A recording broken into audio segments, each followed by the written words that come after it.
Hello friends, नमस्कार friends. जैसा कि आप लोग जान रहे हैं दोस्तों, हम बेहतरीन से बेहतरीन कहानी लेके एनी टाइम हम लोग आपके पास आते रहते हैं। आज भी बहुत अच्छा कहानी है जो आप लोगों के साथ हम शेयर करना चाह रहे हैं। यदि आप सुनिएगा, सुन के आपको बहुत अच्छा लगेगा और इसके बाद आप बताइएगा कैसा लगा ये कहानी। तो दोस्तों, एक गाँव था, उसको बहुत दिनों से राजा की तलाश था। वहाँ का एक नियम था कि जो भी कोई गाँव में नया व्यक्ति दिख जाए, उसको राजा घोषित कर देता था। इसके बाद ये भी नियम था कि साल भर वो राजा रहेगा। इसके बाद उसको खौफनाक जंगल में छोड़ दिया जाए, जो कि गांव से ही कुछ दूरी पे वो जंगल था जहाँ पे शेर, भालू, चीता सभी रहते थे। मगर वहाँ पे नियम था, यही नियम बना हुआ था गाँव में।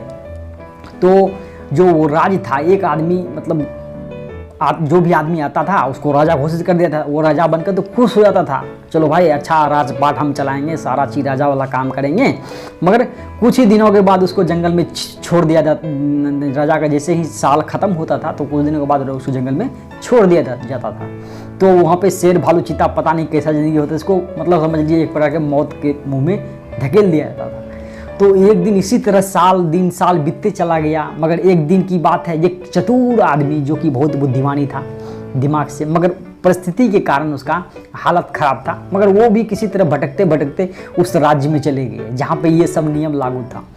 वहाँ पे ये सब जो नियम लागू था, उसको जब जैसे ही वो प्रजापति से सुने कि आपको राजा घोषित कर दिया जाए, राजा जी की जय हो, राजा जी की जय हो, वो तो पहले मन फूले न समाये, बहुत खुश हो गया, प्रसन्नताचित हो गया। बाप रे, ऐसा हो जाता है कि हाँ।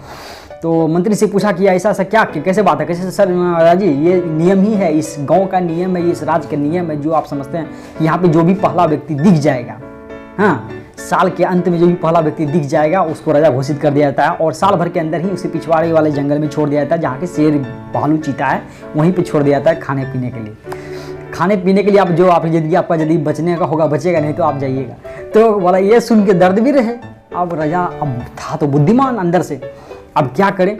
वो जब बोला ठीक है तब तक तो जब तक हम राजा हैं तब तक मेरा शासन तो चलेगा। कैसे? हाँ, आप जो कहिएगा, जिसके लिए कहिएगा, वो सारा चीज़ आपके पास समर्पित होगा। तो इस बात को देखकर खुश हुआ। इसके बाद राजा ने सबसे पहला काम किया। सबसे पहला काम, राजगद्दी पर बैठने से पहले जैसे राजा घोषित हुआ, वैसे ही वो उसका पहला काम था कि जो भी पीछे वाले जंगल है वहाँ पे एक शानदार बंगला बनाया जाए, शानदार शीश महल बनाया जाए। तो अब सभी जितने भी सिपाही लोग थे बोला, जाओ और जिस जंगल के बीचों बीच में शीश महल का तैयार करो। जिस तरह राजा यहाँ का महल है वैसा ही वहाँ पे तैयार करो महल को। तो सभी लोग चले गए।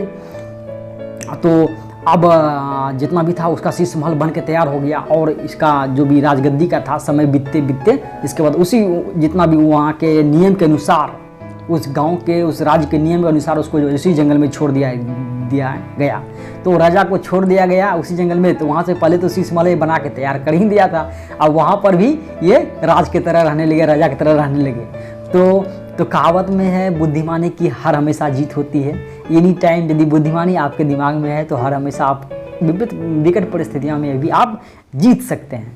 तो दोस्तों, आशा करता हूँ ये कहानी आप लोग को बहुत अच्छी लगी होगी और आप लोग को बहुत कुछ सीखने को भी मिला होगा बुद्धिमानी का जीत के बारे में। तो दोस्तों, आप लोग यदि आपको अच्छा लगा हो ये कहानी तो आप लोग कमेंट बॉक्स में ज़रूर इसको कमेंट करिएगा। और इसके बाद सब्सक्राइब, न्यू व्यूअर हैं आप लोग सब्सक्राइब जरूर कर लीजिएगा, क्योंकि ऐसी सब बेहतरीन कहानियाँ, शिक्षाप्रद कहानियाँ, आप लोग कुछ सीख सकें लाइफ में, आप लोग कुछ कर सकें, इस तरह की पर्पज़ से मेरा वीडियो बनता है दोस्तों। तो थैंक यू दोस्तों, थैंक यू।